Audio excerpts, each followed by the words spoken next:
following program is made possible in part by the Dayton Bar Association.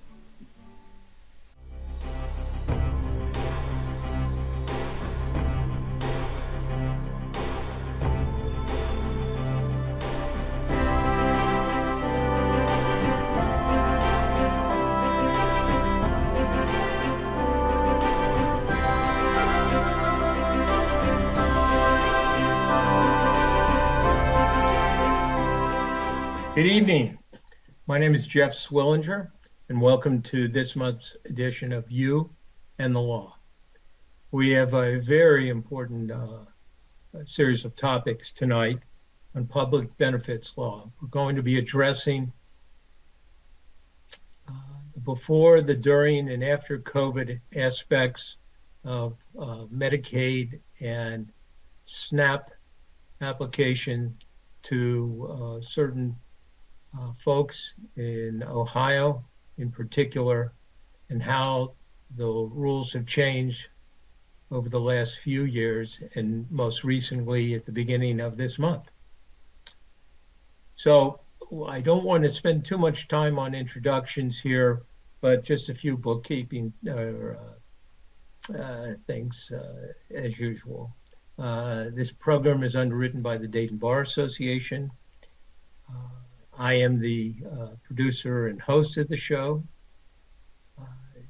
The wonderful people at DATV, the employees and volunteers, make this show possible.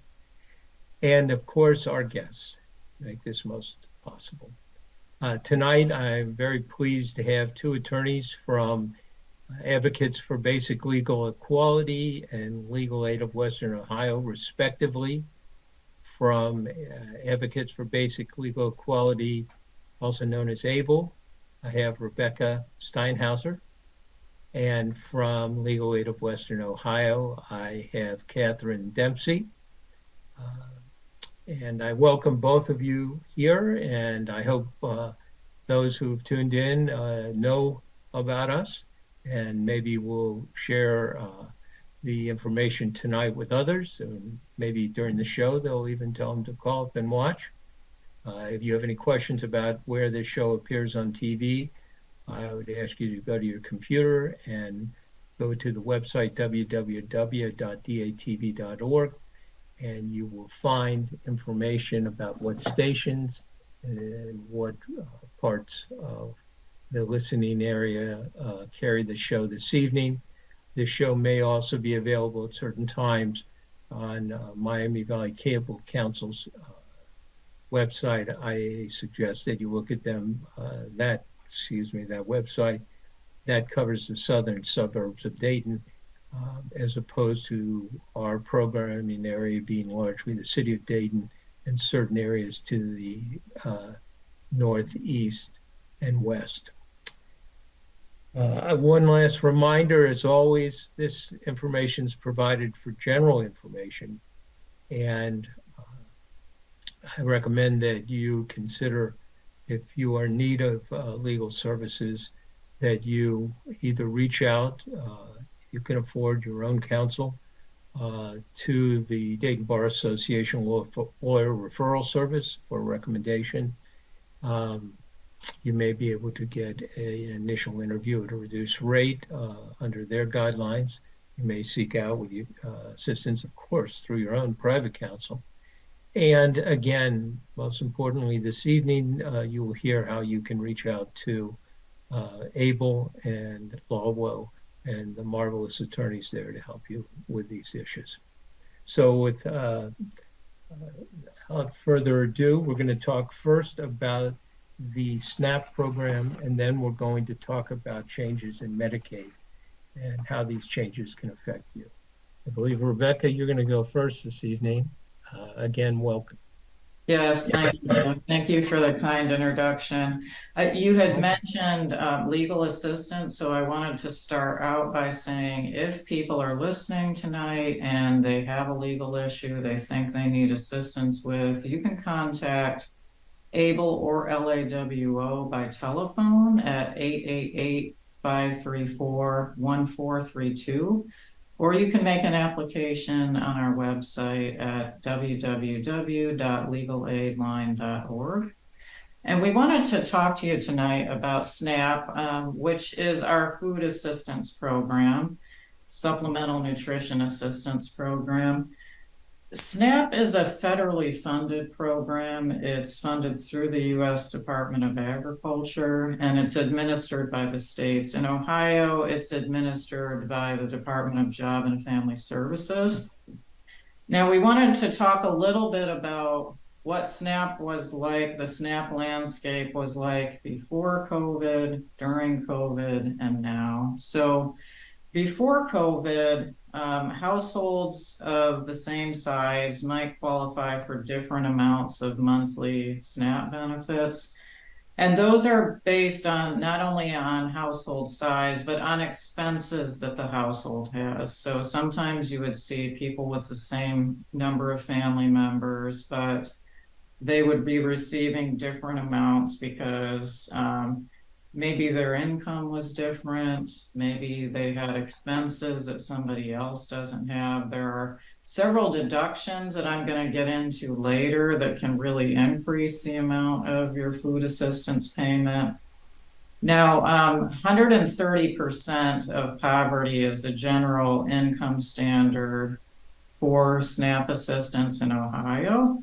And there's no exception to that other than for people with disabilities or people who are senior citizens. So that would be 60 years of age or older. Now, to give you an idea of what is 130% of poverty, for a family of three, it's just a little bit under $2,500. So certainly there are a lot of working poor people that are receiving SNAP assistance benefits. It's not a program. In fact, most people who are on SNAP work, or there are a lot of seniors and people with disabilities that are on SNAP. So you could see benefit amounts really varying depending on what income or deductions are. So during COVID, the landscape changed a little bit. So we had as you know, we had the pandemic that happened. And as a result of the pandemic, we had some emergency assistance that came about through SNAP. And starting back in April of 2020, which was shortly after the pandemic started, all SNAP households started receiving the maximum allotment for their household size. So for a household of four that's eligible for SNAP, they would get $835 monthly. Now, this really dramatically increased the amount of food assistance for people throughout Ohio. So to give you an example, also, a single person, I think it was about, the amount used to be $23 some people would get if they were getting the minimal amount of food assistance.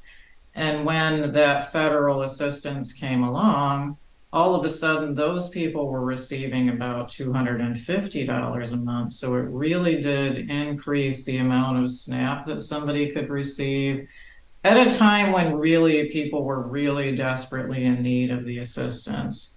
So that was part of the assistance that people got. But then the following year, in April of 2021, another thing that the government did is those folks that were already receiving the maximum assistance, who were the poorest of the poor and pre-pandemic, they really didn't get any extra assistance because when everybody started receiving the maximum assistance. So there were some advocacy efforts, and people were talking to their state legislators and to the federal government and saying, we really, really need to provide some extra benefit for this group of people too. So the following year, those people started receiving an extra $95 a month. So that was a little boost that category of people got as well.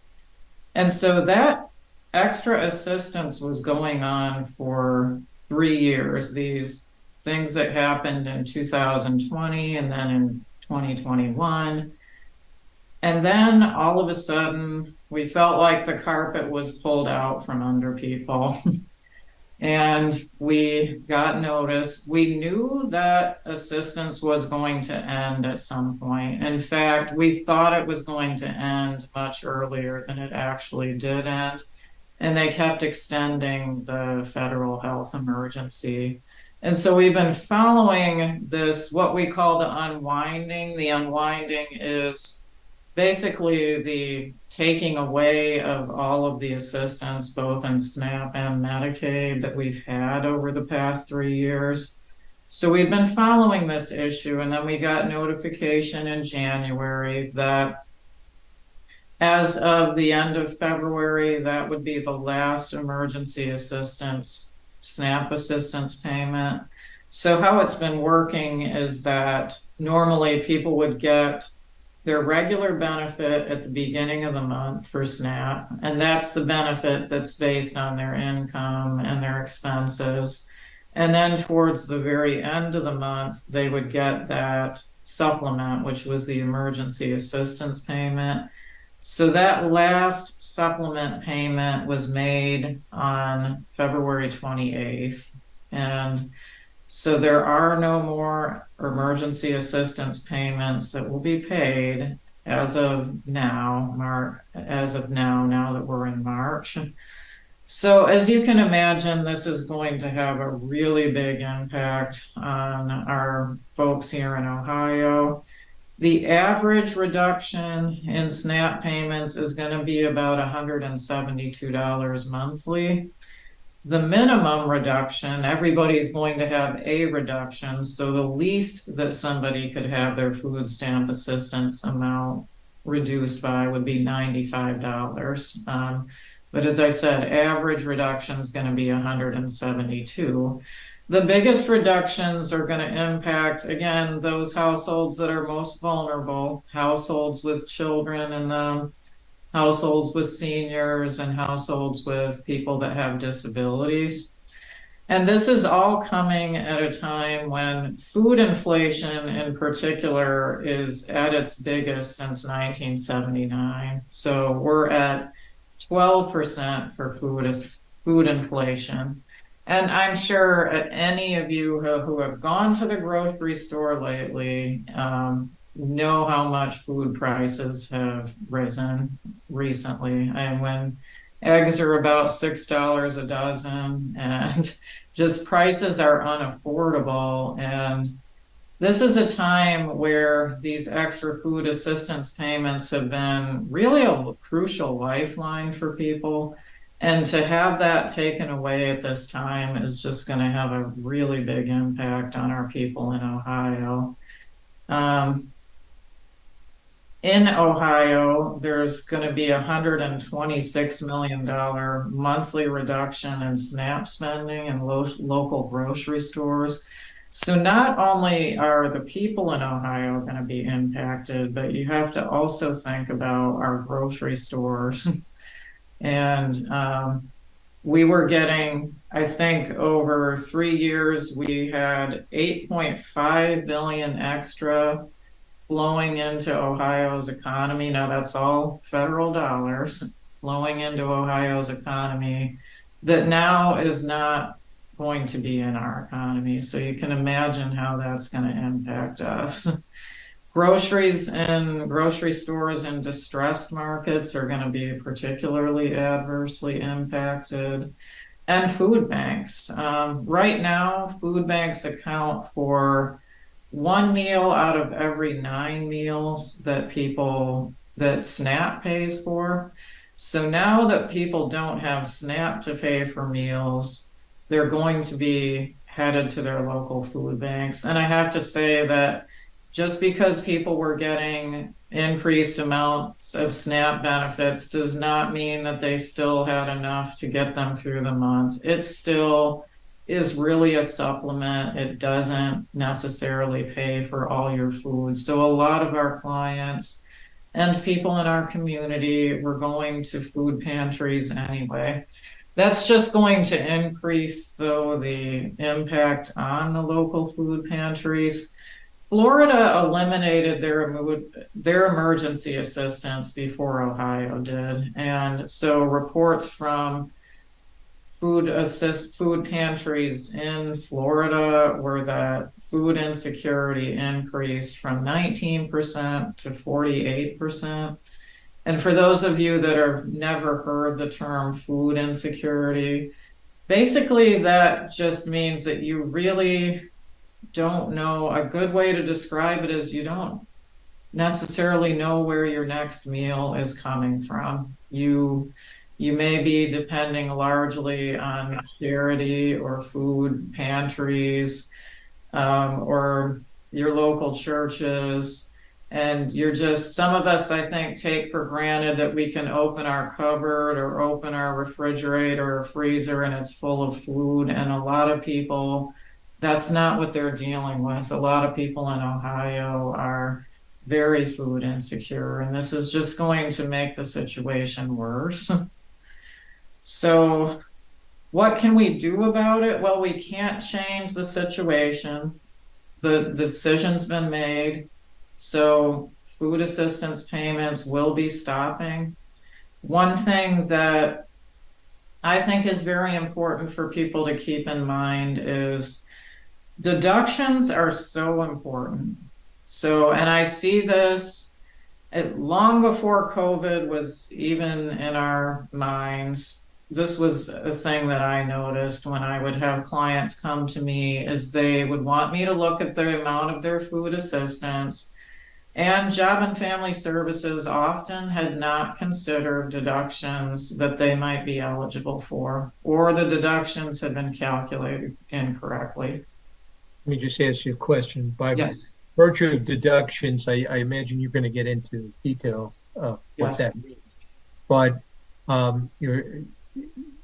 you're saying, for those who may not be as familiar with the system, that there may be ways to gross up the amount or the usefulness of the amount that you have by these deductions being permitted by the government. Is that right?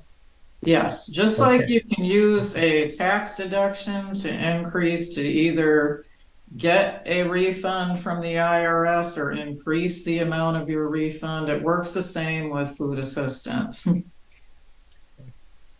So the deductions, some of them are standardized. So there's a standard deduction that everybody's allowed. That's based on family size. So for 1 to 4 people, that standard deduction is $193. So that's something everybody is entitled to. There's an earned income deduction. So earned income and unearned income is treated quite differently in this calculation. So you'll often see people, their income may be the same, but if somebody's got $1,200 in, say, Social Security retirement, and somebody else has $1,200 in earned income, it's treated much differently, because the earned income, through the earned income, you get a 20% discount. So it does actually increase the amount of your food assistance. There's also dependent care expenses. So a lot of our clients are working parents, not just for children, but it can be care for an incapacitated family member.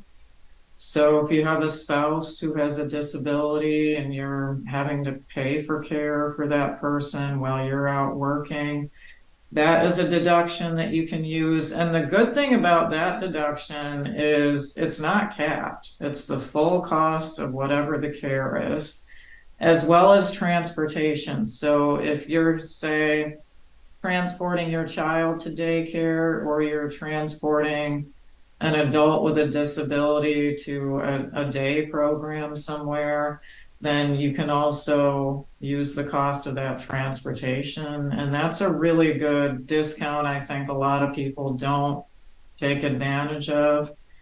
Child support deductions. So if you are paying, yeah, go ahead, Jeff. What I point out here is you're going along, people should be thinking about keeping records of their expenses, right? Definitely, because and I'm glad you brought that up, Jeff, because another thing about deductions is you have to prove the deduction. So if you have an expense, you have to make sure that you have proof of the expense, and that has to be submitted to the Job and Family Services Department so that you can show it's a regular recurring monthly expense. So after the auto deduction or the transportation you were talking about, I'm sorry, I interrupted. Go ahead. Yes, so the child support is another deduction. That's child support that you're legally obligated to pay. So that's another thing that you can deduct from your income and use to increase the amount of your SNAP payment.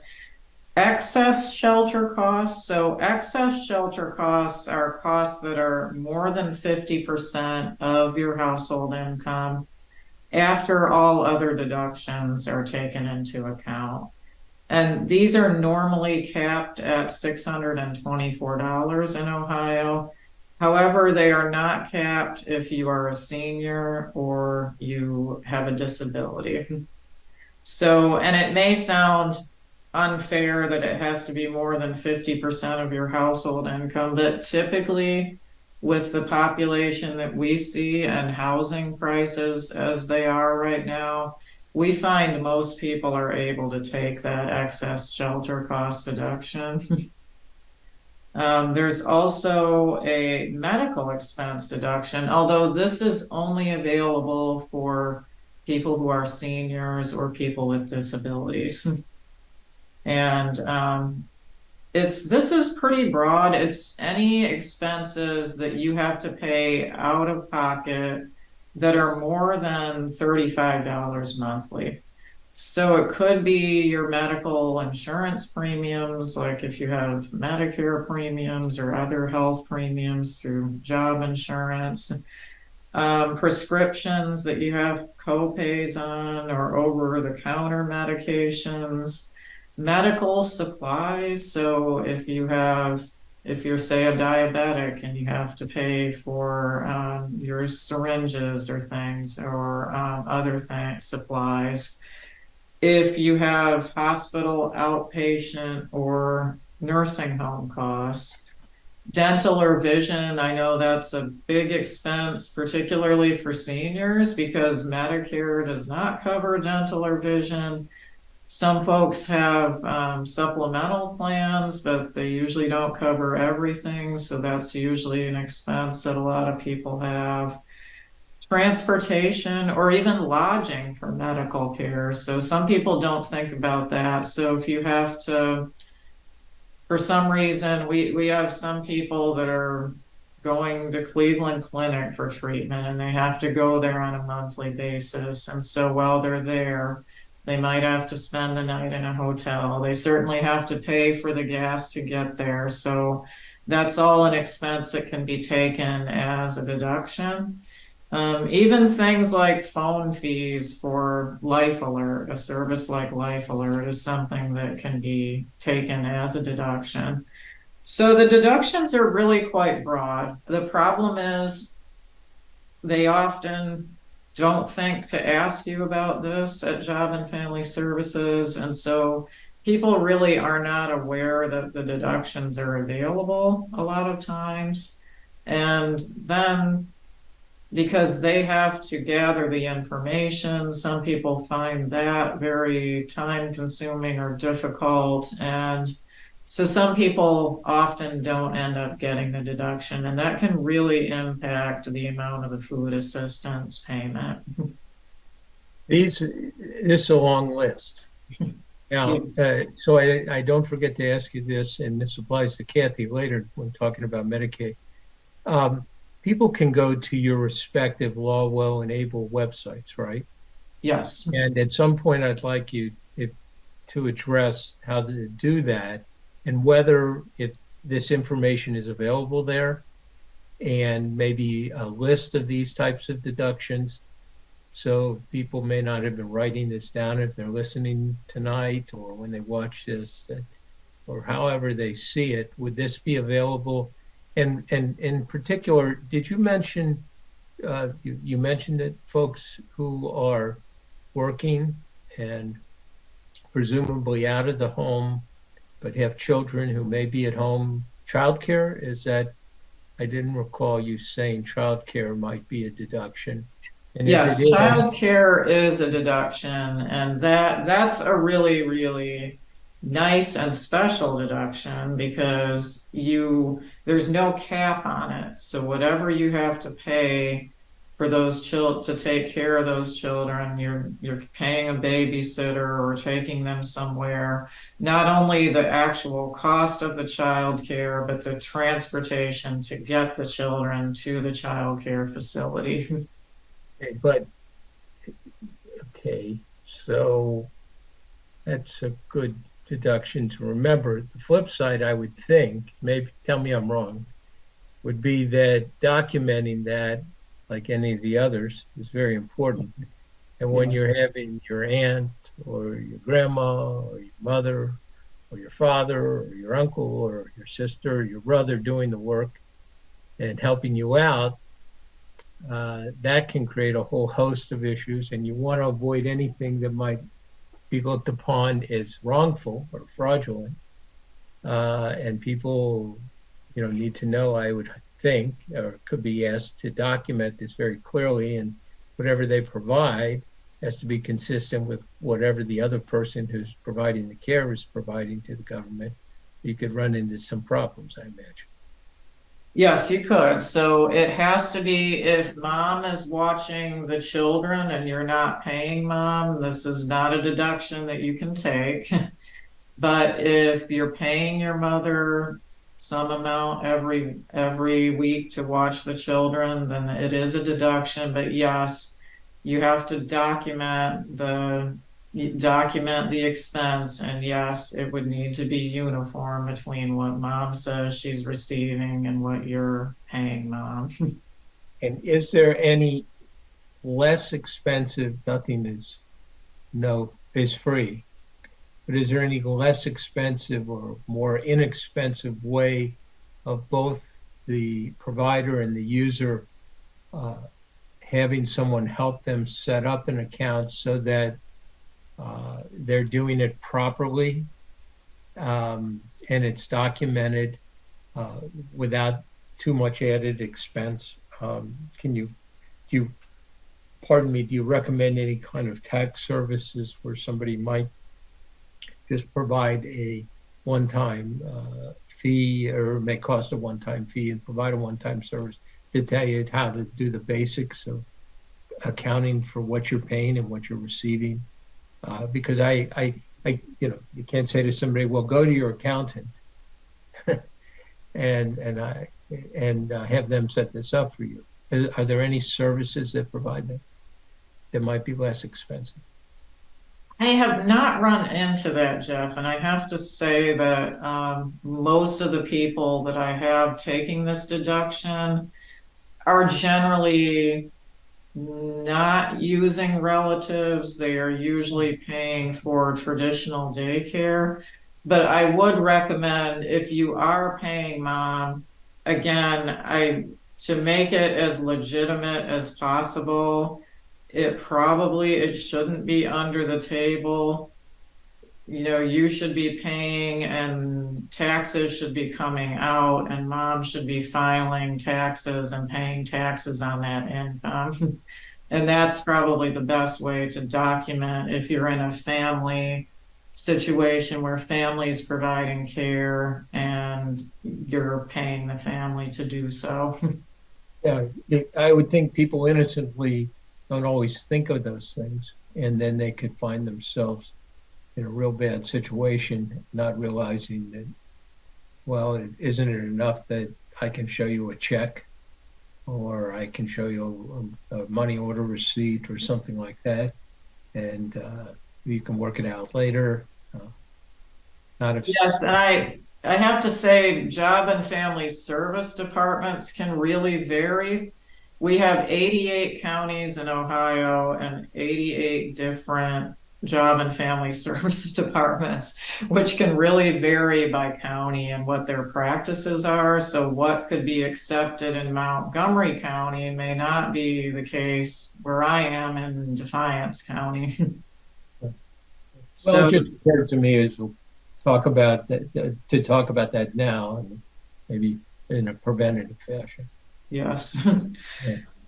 And to your question as to the information on our website, I don't believe there would be information on deductions on our website. There would be probably on our social media page, we have put information out regarding the unwinding. Certainly, I think at some point we'll be putting information out about deductions. We wanted to make sure people were aware of the unwinding before we crossed the bridge of dealing with deductions. Just so people got the information that the benefits are, the emergency assistance is going to stop. But yes, probably social media would be the place to check first, our Facebook page.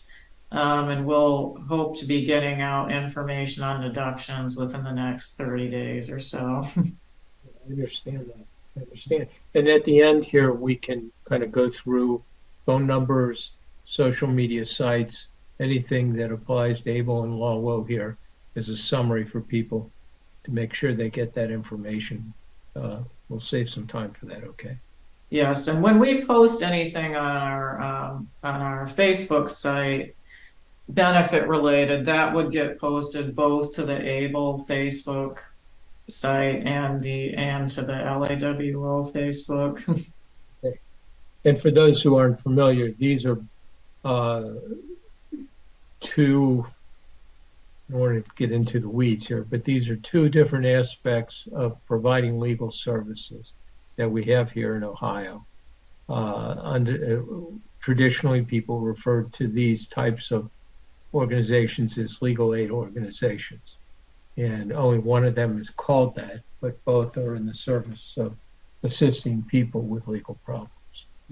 Just want to make sure people understand that. Okay. So Jeff, in summary with the SNAP assistance, I think how can we help? And people may be tuning in and saying, well, if my benefits are going to stop, what can I do about it? Well, we can't do anything about the fact that the SNAP emergency assistance payments are going to stop. However, we can always provide brief service legal assistance with either looking over your food stamp budget to make sure that you're getting the amount that you're entitled to, or maybe advocating for deductions. Sometimes you may be told this is the amount I'm supposed to be receiving, and we run a budget calculation and that's not the right amount. And so if we can't resolve that with Job and Family Services, then we could possibly represent you at a state hearing regarding those issues. So that's where we can come into play. We can also help, I think, with just basic education for people, and just so they know what their rights are, what they're entitled to, and what they can do if they don't think they're getting what they're entitled to. And I just did also want to throw in that there are some other ways that people can advocate for themselves, and that there are organizations out advocating for these things. That one of the things some organizations are advocating for is to have a $50 minimum food stamp amount. So I mentioned earlier that the minimum food stamp amount now is $23, which doesn't buy much. But we're advocating now for a $50 minimum amount, or also a standard medical deduction. So in 21 states, there's a standard medical deduction so that people don't have to gather together receipts, and it just makes it a lot easier for people. It streamlines the process. So those are two things that actually you, if you're a person watching, could talk to your state legislator about. These are things that we'd like to see in Ohio that streamline the process and make it easier and more fair for people in those 21 states that do have those forms of assistance. And then I also wanted to also throw in, if you do have an issue you think you need legal assistance with, then please contact us by telephone toll free at 888-534-1432, or make an application at our website at www.legalaidline.org. And now I would like to turn it over to my LAWO colleague, Kathy, unless you had another question, Jeff. Wait, I always have questions. Would you repeat the phone number and the website? Yes. And does that number and does that website apply for both? There's Yes. only one legal aid. Well, there's only one number. Our legal aid line processes applications for both LAWO and ABLE. And the telephone number again is 888-534-1432. Website is www.legalaidline.org. And I'll say this now, and when we recap at the end, this is an arduous process. It would seem very difficult, challenging. People are working, they're raising a family. It's got to be overwhelming for people. But people like the two of you and your colleagues who do this work are there to help people in this situation. And when you think it's desperate, when you feel the frustration, don't give up if you can. I know that's easier for me to say than for a lot of the people you see, if not all. But I've learned that from you all. The good work you do and the resources that you make available to people can help mitigate that frustration and maybe maximize the benefits people need. And I want to say that now in case we run out of time at the end. Okay. So the very able Catherine Dempsey, I interfered with your introduction here from your colleague. So we haven't forgotten about you. Good evening again, and go ahead. Good evening. Thanks, Jeff, and thank you, Becky. As Becky mentioned, people who apply for services from LAWO and ABLE can go through that same intake phone number or that same web address to apply for services either from LAWO or from ABLE. If you apply there for our services, we provide free legal services to low income and senior individuals in 32 counties in western and northwestern Ohio. So we have that one intake unit, even though we're two different organizations. So I wanted to talk about some of the changes that are going on with regard to Medicaid programs through this unwinding of the public health emergency. One thing I wanted to mention is that people kind of need to be aware that Medicaid is not just one thing. People tend to think, Medicaid, but there are a variety of Medicaid programs. There's probably, a dozen, 20 different Medicaid programs. It's funded primarily by the federal government, Health and Human Services, partially funded by the state, and Medicaid programs are administered by the states.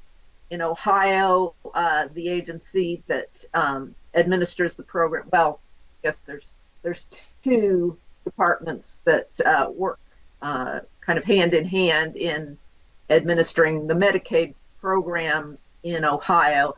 That's Ohio Department of Job and Family Services, who generally handles the applications for Medicaid benefits.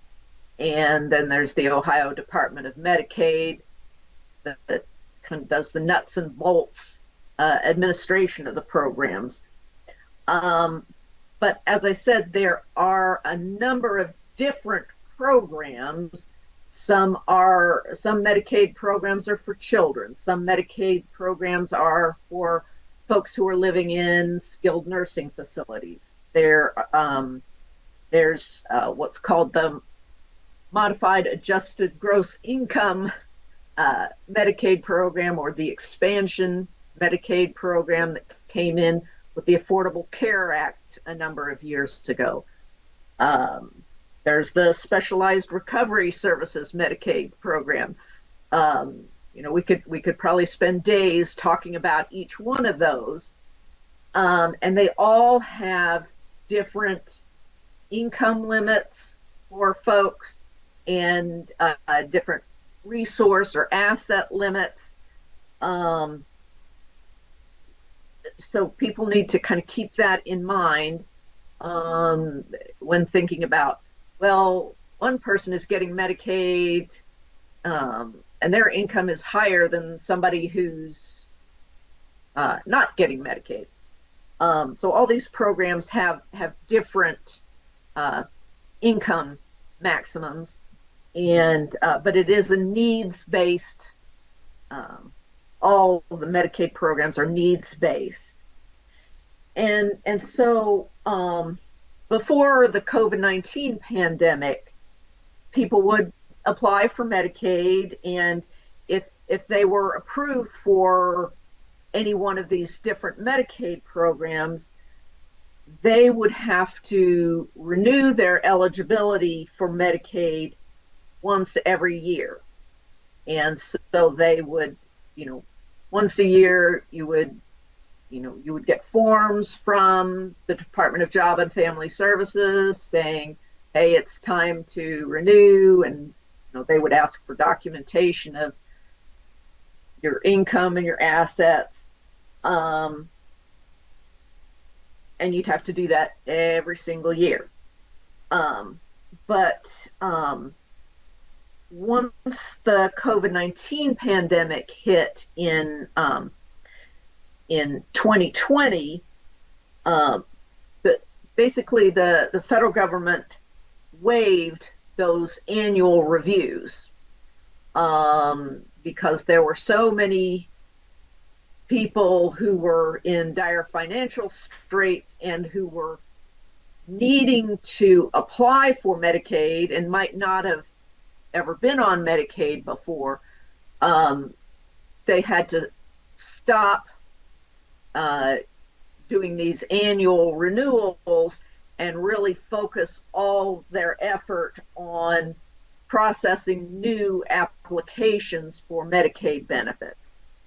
So, over the past 3 years, you didn't have those annual reviews, and there might have been people who had been getting Medicaid before, or people who started getting Medicaid during the pandemic, and their income may have increased, or of course there's some deductions that are allowable to a certain extent with Medicaid as well, and they, some of those deductions, they may not have those anymore.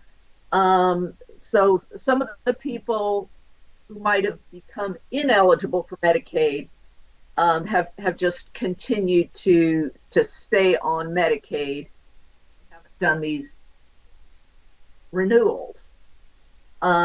Of course, now starting in February of 2023, with the public health emergency kind of coming to an end, the Department of Job and Family Services is starting to to work back into that annual renewal process for people.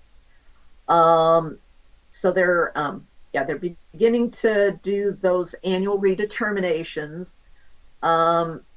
People who are determined to be ineligible for Medicaid could lose their Medicaid as early as April of 2023 in Ohio. Now, the Ohio Medicaid has indicated that, there are about 68% of the people who are on Medicaid currently who will be able to have their Medicaid coverage maintained through what they call an ex parte renewal process. That is, Department of Job and Family Services and Department of Medicaid will be able to look at certain factors and just know internally, without having to even contact the person, they'll be able to know that this person is going to continue to be eligible for Medicaid. For instance, if a person is receiving, there's a certain type of benefit for folks who are disabled, called supplemental security income for very low income folks, and folks who didn't have a lot of work history. If folks are receiving SSI benefits from the Social Security Agency, they're almost certainly going to continue to qualify for Medicaid just by virtue of their being a recipient of SSI benefits. So that is that type of person who's receiving SSI benefits. They're, at least at this round of the renewal process, they're just going to be passed through this ex parte process without Job and Family Services having to reach out to them. So, Ohio Department of Medicaid estimates that about 68% of the folks in Ohio who are currently on Medicaid will be able to, keep their Medicaid for the time being without having to go through a whole process. Now, those who can't be renewed through this ex parte renewal process, they will be referred to, or possibly have already been referred to, an organization called PCG. People don't need to worry about remembering that name, but that's a vendor appointed by Medicaid to evaluate the likeliness of a person's ineligibility. Yes. Or I forget. People get so many phone calls, junk mail, emails. How will they know that this is somebody that they can share information with, this outside vendor, PCG? So PCG, they won't,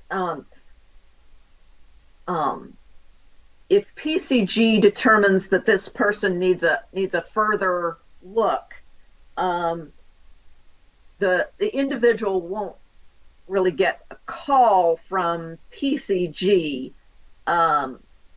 What the person will get is a renewal packet from Department of Medicaid. I spoke too soon. I knew you were going to talk about the renewal packet. I see. And then that'll tell them how they contact PCG, I suspect. Right. And the thing that that people need to do, if they get that renewal packet, well, first of all, regardless of whether they get a renewal packet or not, they need to make sure that Department of Job and Family Services and Department of Medicaid have their current address, so that if a renewal packet is sent out to them, so that they get it. Now, they might get some notifications of renewal through a text message if they have chosen that option already. Okay. with Job and Family Services. But if people get this renewal packet, they need to fill that out, send that back in as quickly as possible. If their coverage is discontinued because they haven't sent that back in, they do have another 90 days to go ahead and fill that in and send that back in, without having to make a whole new application. Another thing to consider is the Department of Job and Family Services is required to do what's called a pre-termination review. And that's why I was talking about all those different types of Medicaid.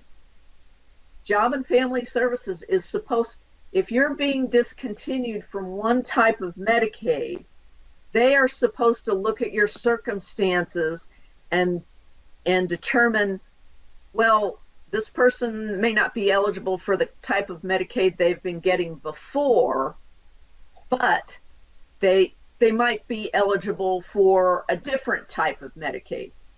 So they are required to do that type of pre-termination review. And so if a person gets a notice that their Medicaid is being stopped, and they think it's improper, they can certainly request a state hearing, and they can certainly contact us, to look at their situation and see if they might be eligible after all. And so again, we're happy to do any kind of education programs. If folks would like to have us come out to speak to groups, we're happy to come out. If there are individuals who feel like they want us to take a look at their individual circumstances and see if they might continue to be eligible for Medicaid or for additional SNAP benefits, they are certainly most welcome to contact us. And I will, this might be a good time for me to give that phone number and May I interrupt web address again.